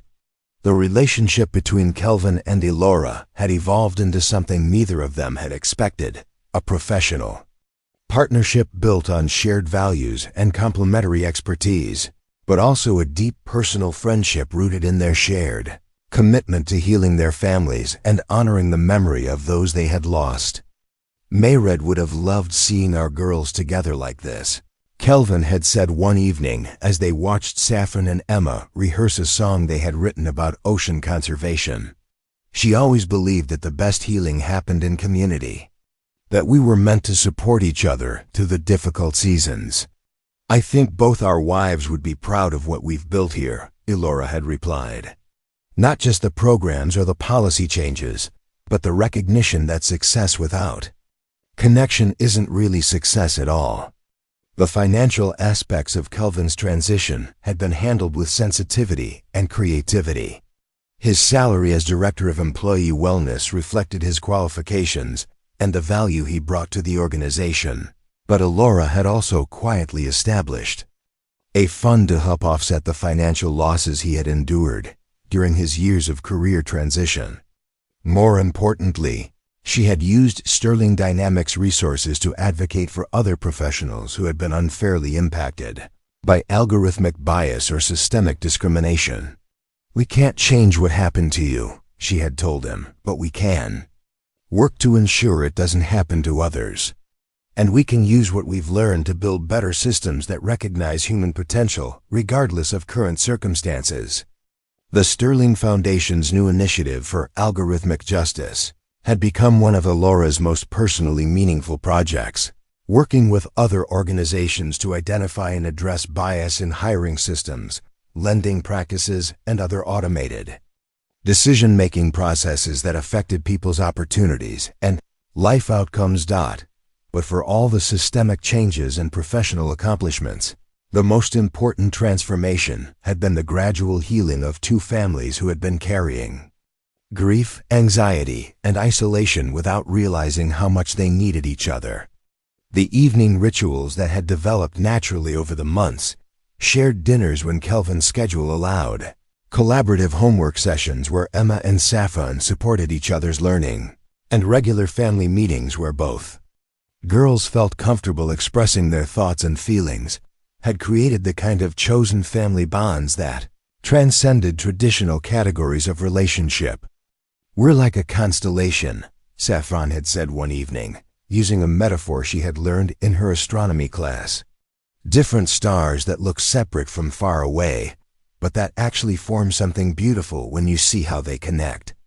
The transformation was ongoing rather than complete, with new challenges and discoveries emerging regularly as both families continued to grow and heal. But the foundation they had built together, based on authentic connection rather than performative success, on presence rather than productivity, on honoring both grief and joy as essential parts of the human experience, provided the stability and support that made continued growth possible.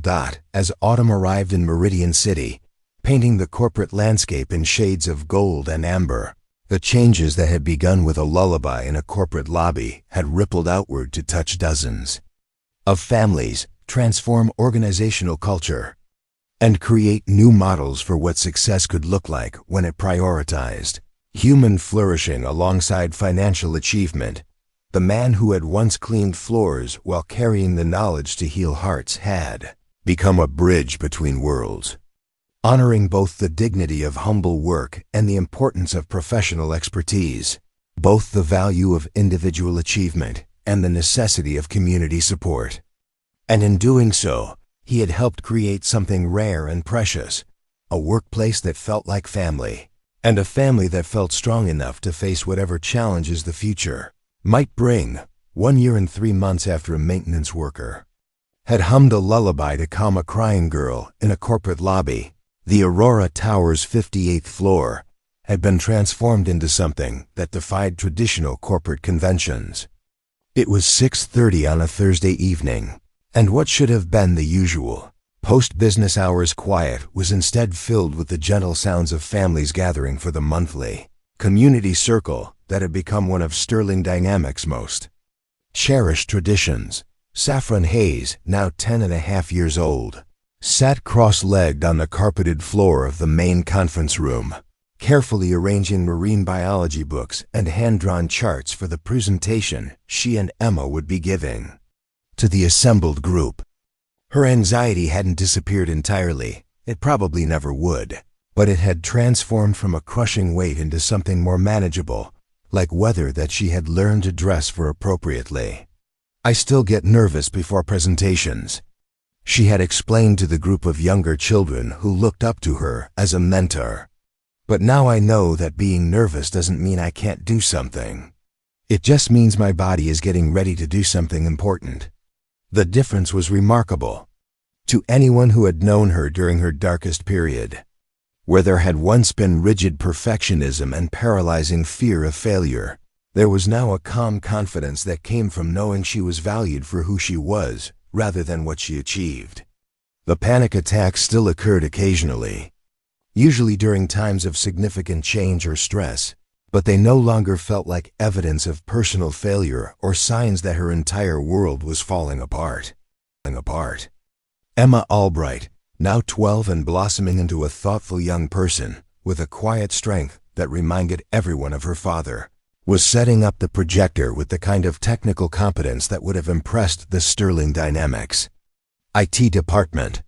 Her selective mutism had evolved into a preference for careful, intentional communication rather than an inability to speak. When she did talk, people listened, because her words carried the weight of genuine thought and feeling. Emma taught me that you don't have to fill every silence with words. Saffron often told people who asked about their friendship. Sometimes the most important conversations happen in the quiet spaces between talking. The friendship between the two girls had become the emotional center on which both families had reorganized their lives. It wasn't the scheduled, activity-driven relationship that many children of high-achieving parents experienced, but something more organic and mutual. They supported each other through difficult moments, celebrated each other's victories, and created the kind of shared adventures that would become treasured memories decades later. Tonight's presentation was about ocean conservation, a topic they had become passionate about after visiting the Meridian Marine Research Center as part of one of their Wonder Wednesday adventures. But unlike the academic performances that had once dominated Saffron's schedule, this presentation was driven by genuine enthusiasm rather than external expectations. They weren't trying to impress anyone or earn any grades. They simply wanted to share something they cared about with people they loved. Kelvin moved quietly through the room, helping families set up their contributions to the evening's potluck dinner while maintaining the same attentive presence that had characterized both his therapeutic work and his custodial duties. At 43, he had found a professional rhythm that honored all aspects of his identity: the trained psychologist, the dedicated father, the man who found dignity in honest work regardless of its status or complexity. His dual role at Sterling Dynamics had initially raised eyebrows among some traditional business circles, but the results spoke for themselves. Employee satisfaction scores had reached historic highs, turnover had decreased significantly, and the company's reputation as a family-friendly workplace had begun attracting top talent who prioritized work-life integration over pure salary maximization. People thought I was crazy for keeping the custodial work, Kelvin had told a reporter who was writing an article about innovative approaches to employee wellness. But those evening hours give me insights into how our workplace actually functions that I could never get from formal meetings or structured sessions. When you see how people behave when they think no one is watching, you understand what they really need to thrive. The community circles had emerged naturally from the family integration programs that Kelvin had developed, but they had evolved into something more significant than anyone had originally envisioned. Once a month, Sterling Dynamics employees and their families gathered to share updates about their lives, celebrate achievements, support each other through challenges, and simply enjoy the kind of intergenerational community that was increasingly rare in modern professional environments. Tonight's gathering included 3 families who were navigating divorce, 2 families dealing with elderly parents who needed increased care, 1 family celebrating a teenager's acceptance to art school, and several families who simply enjoyed the opportunity to connect with others who understood the unique challenges of high-pressure professional environments. ELOR arrived at the community circle directly from a board meeting with international investors, but instead of the rushed, distracted energy that had once characterized her transitions between work and family time, she moved with intentional presence. Learning to be fully where she was, when she was there, had been one of the most challenging but rewarding aspects of her personal transformation. The greatest leadership challenge I've ever faced, she had told a gathering of CEO peers, wasn't expanding into international markets or managing hostile takeover attempts. It was learning to be present with my daughter when she needed me most. The changes in Alora's approach to leadership had rippled throughout Sterling dynamics in ways that continued to surprise and inspire her. When she had begun modeling work-life integration rather than just talking about it, leaving meetings early to attend Saffron's art shows, taking actual vacation time, acknowledging her own struggles with anxiety and perfectionism, it had given permission for other employees to prioritize their own well-being and family relationships. The company's productivity hadn't suffered. If anything, it had improved as people became more creative, more collaborative, and more committed to their work when they felt supported as whole human beings rather than just professional resources. The Sterling Dynamics culture had become something unique in the corporate world, a place where excellence was pursued without sacrificing humanity, where success was measured not just in financial terms, but in the flourishing of everyone connected to the organization. As families settled into the comfortable circle of chairs and floor cushions that had been arranged for the evening, Saffron and Emma stood to begin their presentation. The easy confidence with which they addressed the mixed-age group reflected months of practice in environments where their voices were valued and their perspectives were genuinely welcomed. "We want to tell you about something that's been really important to us this year," Saffron began, her voice clear and strong. "The ocean is in trouble, and we think there are things we can do to help, even from here in Meridian City." Emma stepped forward, her contribution measured and thoughtful. "As always, we've learned that small actions by lots of people can create big changes. Like how drops of water eventually carve canyons, or how individual voices can join together to create something powerful enough to be heard by people who make important decisions." The presentation that followed was both informative and inspiring. But what impressed the adults most was the girls' collaborative dynamic. They had learned to complement each other's strengths. Saffron's enthusiasm and communication skills balanced by Emma's research abilities and analytical thinking. Their friendship had taught them both that they didn't have to be good at everything. They just had to be willing to work together with people who had different gifts. The Ocean Conservation Project had become more than just a school assignment or personal interest. Working with Kelvin's guidance, the girls had developed a proposal for Sterling Dynamics to partner with marine research organizations, using the company's technological resources to support conservation efforts while providing employees' families with opportunities to engage in meaningful environmental work. "We're not asking for a lot of money," Emma explained to the group. "We're asking for connections and expertise. Sterling Dynamics has relationships with technology companies that could help scientists track ocean health, and employees here have skills that could be really useful for conservation organizations that don't have big budgets for technical support." The proposal represented exactly the kind of thinking that Kelvin had been encouraging throughout his wellness programs, the recognition that personal fulfillment and professional competence could be aligned in service of purposes larger than individual achievement. When people felt connected to meaningful work that reflected their values, they brought more creativity and commitment to all aspects of their lives.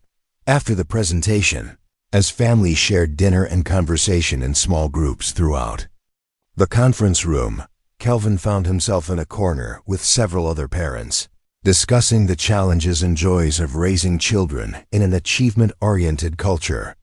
The conversations were frank and supportive, touching on everything from social media pressures to college admission, anxiety to the difficulty of modeling healthy relationships with work and success.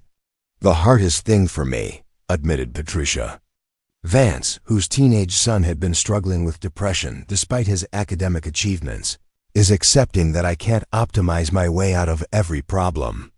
Some things just take time and patience, and being willing to sit with difficulty instead of immediately trying to fix it. That's been my biggest lesson too," Elora added, watching as Saffron and Emma worked together to clean up their presentation materials. "I spent so much energy trying to engineer the perfect childhood for Saffron that I almost missed the actual child who was right in front of me." The conversation was interrupted by the sound of gentle humming from across the room, where several of the younger children had gathered around Emma, who was comforting a 4-year-old whose parents were going through a difficult divorce. The melody was instantly recognizable to both Elora and Kelvin, the O'Brien family lullaby that had started this entire journey of healing and discovery. "Hush now, my darling, close weary eyes," Emma sang softly, her voice carrying the same warmth and care that her father had used to comfort Saffron over a year earlier. "Stars in the heavens are dancing tonight. The sight of Emma sharing the family lullaby with another child in need brought tears to both Kelvin and Elora's eyes. The song had traveled across generations and oceans, through tragedy and loss, finally finding its way to a corporate conference room where it served its original purpose, offering comfort to vulnerable souls who needed to know they were seen, valued, and loved. "She's been teaching it to the other kids," Kelvin explained quietly to Elora. "Not performing it or showing off, but sharing it when someone needs extra comfort. Just like Mayrid would have wanted." The lullaby had become more than just a family tradition. It had become a symbol of the kind of healing that was possible when people were willing to share their gifts generously, to recognize the humanity in unexpected places, and to trust that connection could bridge even the most unlikely circumstances. As the evening began to wind down and families started gathering their belongings, Saffron approached her mother with the kind of direct communication that had become characteristic of their transformed relationship.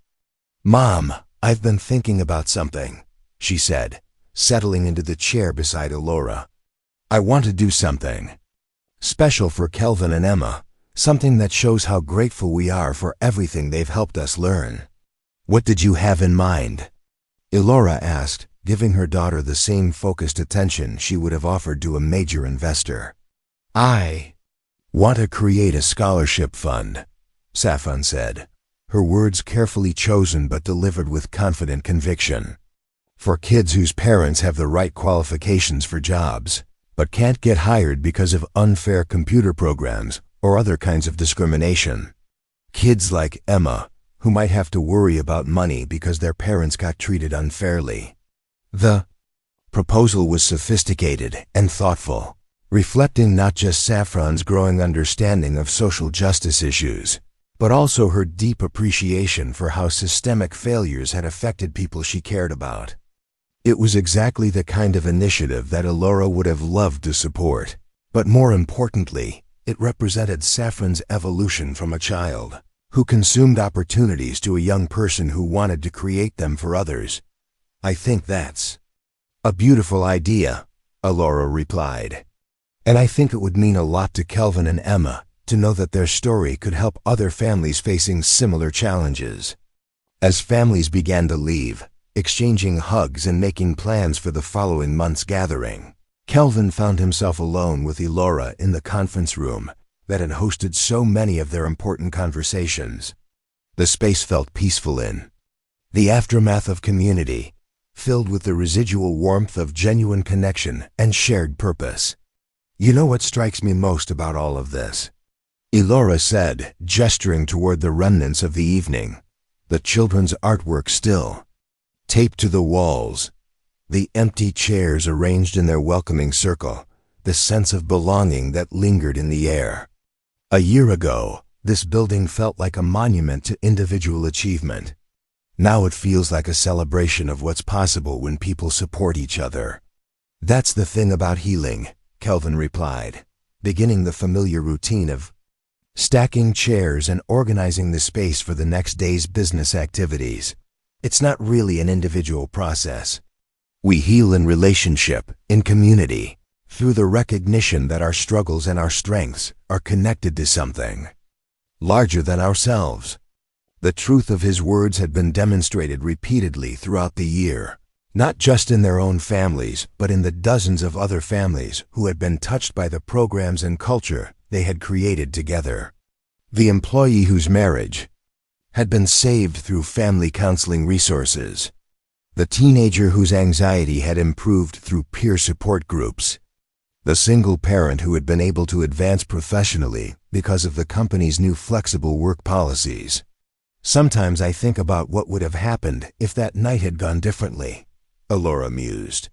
If I hadn't been watching the security cameras, if you hadn't decided to help Saffron, if we'd never discovered the connection between our families.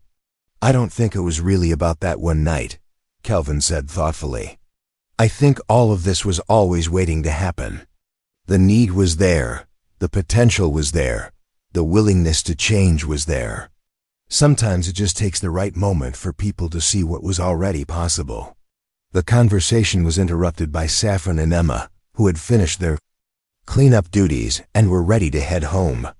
The easy familiarity between the four of them, the way they moved around each other with affection and respect, the comfortable silences and shared jokes, the mutual support that flowed naturally in all directions, reflected the kind of chosen family bonds that had become the foundation of their new life together. As they walked toward the elevator together, Saffron began humming the O'Brien lullaby, her voice blending with Emma's in harmonies that seemed to echo through the halls of Aurora Tower, the melody that had once been sung by Irish mothers during the potato famine, that had comforted children through 2 world wars, that had traveled across an ocean to find new life in America, was now being carried forward by 2 young girls who understood both its power and its responsibility.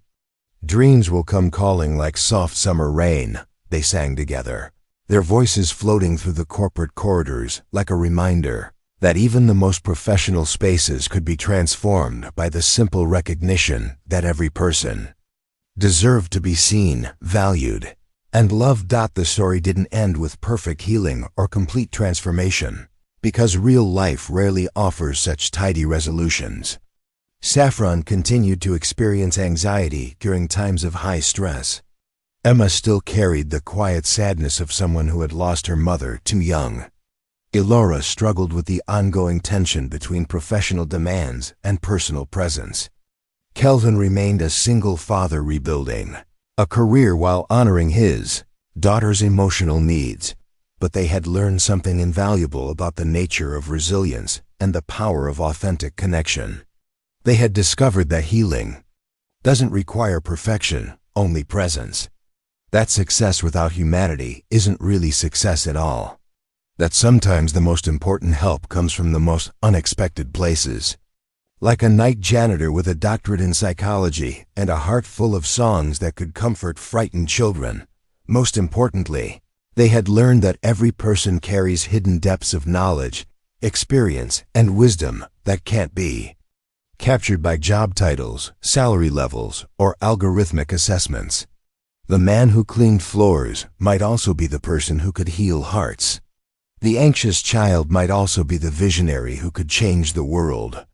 The successful executive might also be the broken parent who needed to learn how to simply be present with love. In a world that too often judged people by their current circumstances rather than their potential contributions, their story had become a reminder that worth is inherent rather than earned, that dignity belongs to all honest work, and that the most profound transformations often begin with simple acts of kindness offered by people who are willing to see beyond surface appearances to the humanity beneath. The lullaby that had brought them together would continue to be sung, passed down to new generations who would face their own challenges and discover their own ways of healing and growing together. And in conference rooms and custodial closets, in corner offices and community circles, the recognition would continue to spread that every voice matters, every story has value, and every person deserves to be heard, seen, and loved for exactly who they are. The email arrived on a Tuesday morning in March, 5 years after a maintenance worker had first hummed a lullaby to calm a crying girl in the Aurora Tower lobby.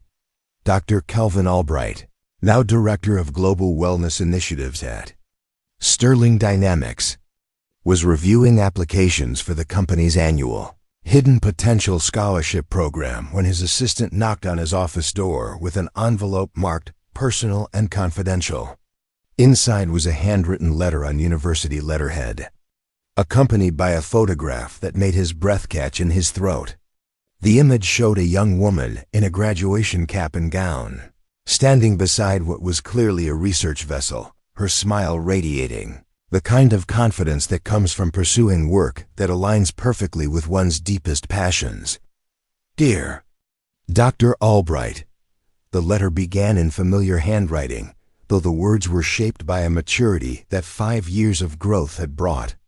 I wanted you to be among the first to know that I graduated yesterday with my Bachelor of Science in Marine Biology, with highest honors and a specialty in ocean conservation. Emma says I should tell you that my thesis on microplastic reduction strategies has been accepted for publication in the Journal of Marine Environmental Science. Pretty exciting for someone who used to have panic attacks about violin recitals. Saffron Hayes, now 20 and finishing her junior year at the University of Washington's prestigious School of Oceanography, had become exactly the kind of person her younger self had dreamed of being but had never dared to believe was possible. The frightened 9-year-old who had once sat crying in corporate lobbies had evolved into a confident young scientist whose research was already making meaningful contributions to environmental conservation efforts. The scholarship fund we started when I was 10 has now supported 43 students whose families faced employment discrimination, the letter continued. But more importantly, the Sterling Foundation's Algorithmic Justice Initiative has helped change hiring practices at over 200 companies across the country. We've estimated that more than 3,000 qualified candidates who might have been unfairly rejected have found meaningful employment because of the advocacy work that grew out of our story. The ripple effects of their transformation had indeed spread far beyond their original family circle. The Harvard Business Review had published a case study about Sterling Dynamics' approach to employee wellness and family integration. TED Talks had been given about the dangers of algorithmic bias in hiring. Documentary filmmakers had created award-winning films about the hidden costs of corporate success culture on children's mental health. But perhaps most meaningfully, the community circle model that had emerged from their monthly gatherings had been adopted by dozens of organizations across the country. Schools, hospitals, law firms, and tech companies had all discovered that creating regular opportunities for employees and their families to connect authentically led to improved productivity, reduced turnover, and higher levels of both professional and personal satisfaction. Emma is finishing her master's degree in art therapy at NYU, Saffron's letter continued, updating Kelvin on the daughter he was so proud of. She's specializing in using creative expression to help children process grief and trauma. Her thesis project involves teaching art therapy techniques to other young people who have lost parents, creating peer support networks that she says are more effective than traditional adult-led interventions. She still sings Grandma Mered's lullaby to the kids she works with. It's become part of her therapeutic toolkit. Emma's evolution from a selectively mute 8-year-old to a confident graduate student working to help other children navigate loss represented one of the most profound transformations of their entire journey. Her artistic talent, which had been nurtured rather than pressured during her healing process, had become the foundation for meaningful work that honored both her mother's memory and her father's therapeutic legacy. Mom asks me to tell you that the Sterling Foundation's partnership with Marine Research Organizations has now funded 17 conservation projects around the world, the letter went on. The technology platforms that Sterling Dynamics developed for tracking ocean health are being used by scientists in 43 countries. She says that learning to align our professional capabilities with our personal values has been the most rewarding business strategy she's ever implemented. Elora Sterling, now a sought-after speaker on conscious leadership and corporate responsibility, had discovered that building a company culture based on authentic human connection hadn't just improved employee satisfaction, it had also attracted top talent, increased innovation, and generated higher long-term profits than traditional high-pressure approaches. The Sterling Dynamics model was being studied and replicated by business schools and management consultants worldwide. But the thing I'm most grateful for Saffron's letter concluded, is that you and Mom taught me that anxiety doesn't have to be a limitation. It can be information that helps us make better choices about how we want to live. I still get nervous before big presentations, or when I'm scuba diving in new locations for research projects. But now I know that feeling scared and being brave aren't opposites, they're dance partners. The photograph that accompanied the letter showed not just Saffron's graduation, but also the chosen family that had grown from their original healing circle. Emma stood beside her, having flown across the country to celebrate her chosen sister's achievement. Elora was there, beaming with pride at her daughter's accomplishments. And in the background, visible through the research vessel's windows, was the vast ocean that had become Saffron's passion and life's work. As Kelvin finished reading, he felt the same sense of wonder that had characterized so many moments over the past 5 years.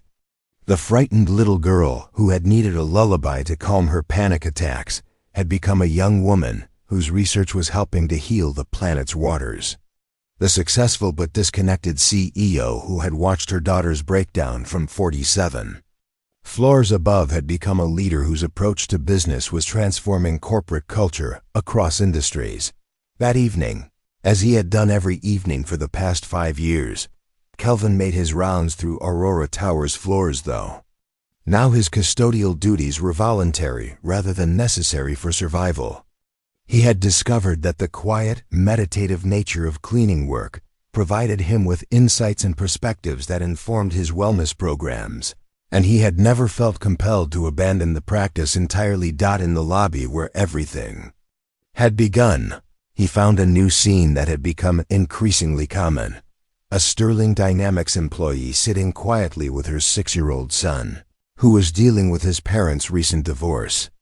The woman, a talented software engineer named Lisa, had been attending the company's family support groups and had learned to recognize when her son needed extra comfort rather than distraction. "Would you like me to sing you something, my friend?" "Taught me?" Lisa was asking her son softly. "It's a very old song that's helped a lot of kids feel better when they're sad or scared." As her gentle voice began the familiar melody, "Hush now, my darling." Close, weary eyes, Kelvin smiled and continued his quiet work, understanding that the lullaby he had shared with one frightened girl had now become part of a healing tradition that would continue long after he was gone.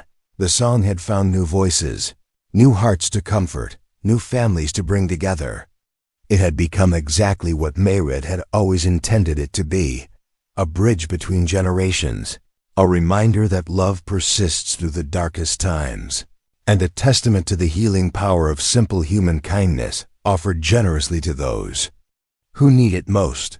Somewhere in the Pacific Ocean, a young marine biologist was probably falling asleep to the sound of waves against her research vessel, dreaming of the discoveries that would help heal the waters she loved so much. Somewhere in New York City, a graduate student was probably singing that same lullaby to children who had lost their parents too young, helping them understand that grief and hope could coexist in the same heart. And in corporate offices around the world, people were learning to see beyond job titles and salary levels to recognize the hidden depths of wisdom, experience, and compassion that every person carries within them, waiting for someone brave enough to look past surface appearances to the humanity beneath. The man who had once been rejected by algorithms and overlooked by systems was now helping to build a world where every person's worth could be recognized, where every family's struggles could be supported, and where every child could grow up knowing that they were valued for exactly who they were, rather than who they might become.